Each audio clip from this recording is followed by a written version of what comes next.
আমি আবার হজে গেছিলাম, হজে গেছি পরে তা আমি আমার মতো করে রাস্তাঘাট আনি। আমি তো মনে করছি আমার এই সিনে কাটা বাংলাদেশে হাঁটতাম পারি না, মানুষের চিন্তা লাগ ওই কিতা যে কইসলাম বিলে কবে হেডা দিয়া ডাক দেয় আমার। তা আমি গেছি সৌদি আরব, আমি তো মনের সুখে বুঝে না ভাই, আমি মেসপালা দিয়ে আটতে আছি। আপনি তো হয়তো গেছেন মেসপালা দোষী নেলে আটতে আছি, ছুটতে ছুটতে সৌদি আরবের ফলা পায় গিয়ে দিই মারে বাপেরে টাইম না আনতে আছে মুরব্বী।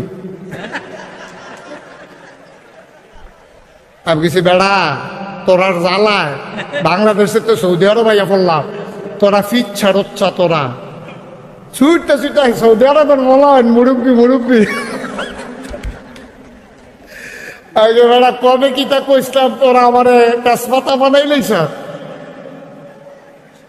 আমিন কন্যা কেন দেখো মহব্বত ভালোবাসা।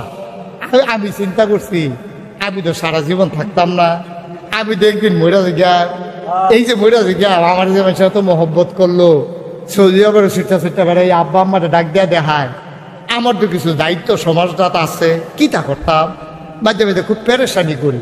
চিন্তা করলাম দাদাই যখন আমার ফিরালি দেয়, দাদারে কইলাম দাদা আমার এটা দিয়েন না, আমার বড় ভাই আছে, আমার চাচারা আছে, তা নিয়ম তো আপনাদের সাথে ফির সাহেব হয় বাহের বড় ফুতে ফুতে না থাকলে বন্যাতিয়ে, তা আমার বড় ভাইও আছে চাচারাও আছে, কেউ এটা না দিয়ে আমারে গেরে দাদা আমারে দইরা সোহের পানি ছাড়া দিয়া আমি জানি কারে দিয়ে হইব, আমি বুঝ্য হিন্দে তোমারে দিতে আসি। আলহামদুলিল্লাহ কইতেন না।